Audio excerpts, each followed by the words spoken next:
Les travaux du Conseil des ministres de ce jour, mercredi 24 novembre 2021, présidés par le chef de l'État, M. Patrice Talon, ont débouché sur les décisions ci-après.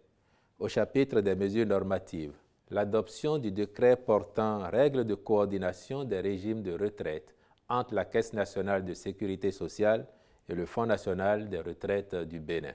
Ce décret vient combler l'absence de tests d'application permettant l'ouverture des droits à pension de retraite pour les travailleurs ayant été affiliés durant leur carrière, aussi bien à la Caisse nationale de sécurité sociale qu'au Fonds national des retraites du Bénin. En effet, les lois portant Code de sécurité sociale et Code des pensions civiles et militaires de retraite en République du Bénin ont prévu la mise en place d'un mécanisme de coordination pour favoriser le maintien des droits. C'est donc pour traduire dans la réalité ces dispositions légales que le présent décret est adopté. Désormais, les droits acquis par les agents ayant cotisé successivement ou alternativement auprès des deux organismes seront sauvegardés et pris en compte dans la détermination des périodes de cotisation, la liquidation des prestations de vieillesse, d'invalidité ou de survivants. Le ministre du Travail et de la Fonction publique assurera, en relation avec le ministre de l'Économie et des Finances, son application effective. Au titre des autres mesures normatives, le Conseil a adopté les décrets portant approbation des statuts modifiés et augmentation du capital de la Société des infrastructures routières du Bénin, devenue Société des infrastructures routières et de l'aménagement du territoire par absorption de l'Agence du cadre de vie et du développement du territoire, puis nomination des membres du conseil d'administration de la Société des infrastructures routières et de l'aménagement du territoire.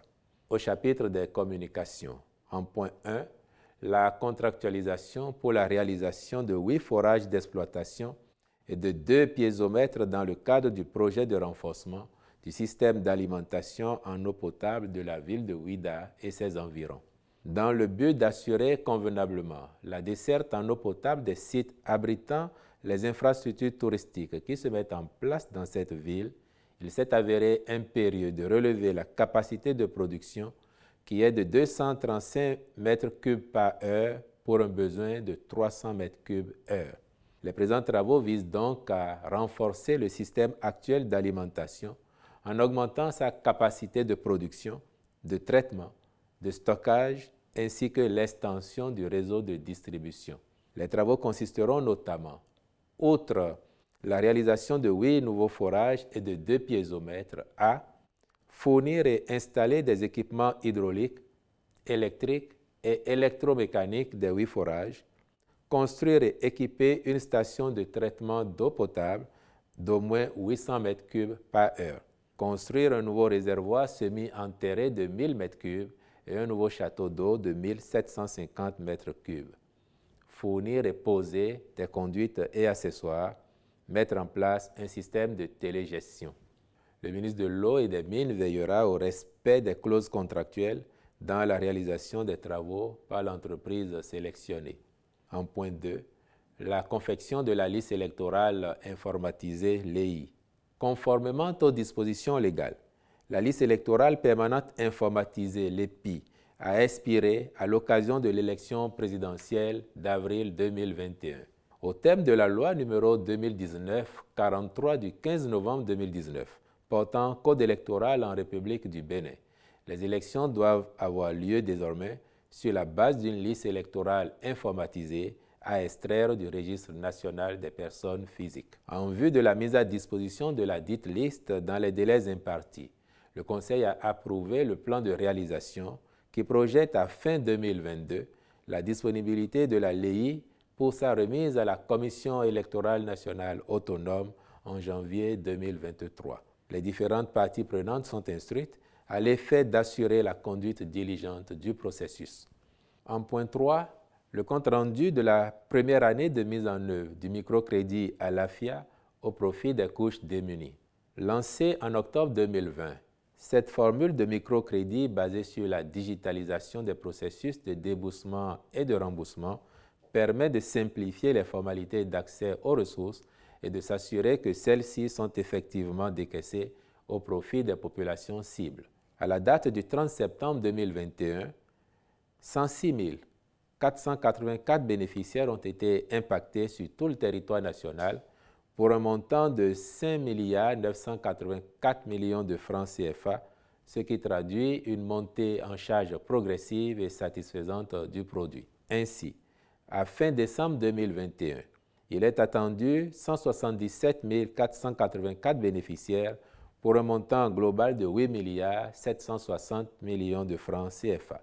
Par ailleurs, sur la même période, le taux moyen de remboursement des systèmes financiers décentralisés SFD vers le Fonds national de microfinance est de 106,2%, tandis que celui des bénéficiaires vers les SFD varie de 88 à 99,8% selon les départements.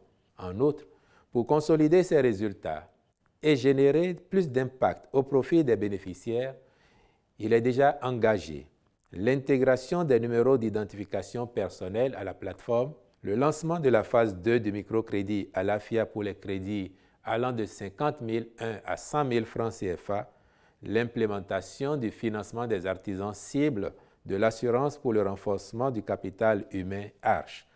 Le ministre des Affaires sociales et de la microfinance veillera à la poursuite de ces activités afin d'atteindre les objectifs visés. Au chapitre des rencontres et manifestations internationales, le Conseil a autorisé l'organisation, à Cotonou en juin 2022, de l'International Africa Gaming Cup en collaboration avec la société Nice Cactus. Enfin, au chapitre des mesures individuelles, au ministère de l'Industrie et du Commerce et sur proposition du ministre, M. Seton Pascal Gelaz Lokono est nommé directeur des systèmes d'information. Je vous remercie.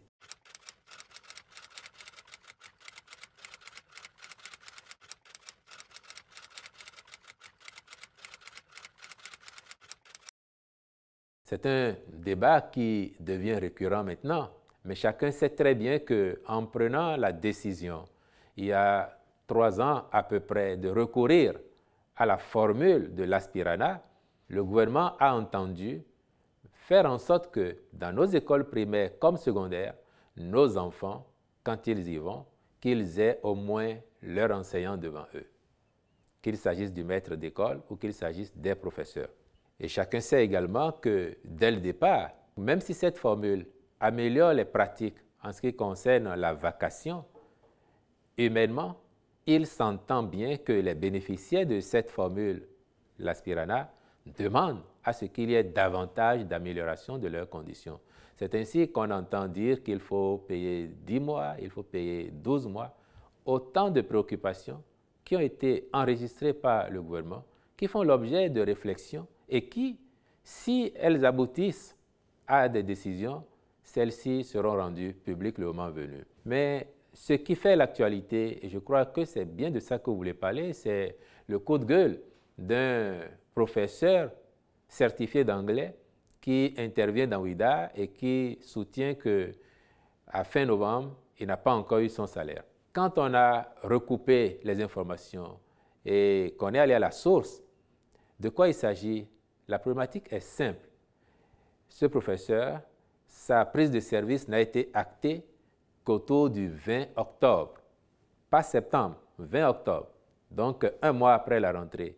Si les documents arrivent tardivement au niveau de l'ANPE pour être traités et ensuite envoyés au ministère des Finances pour la liquidation, cela peut expliquer, et c'est ça d'ailleurs qui explique la situation que l'intéressé a dénoncée.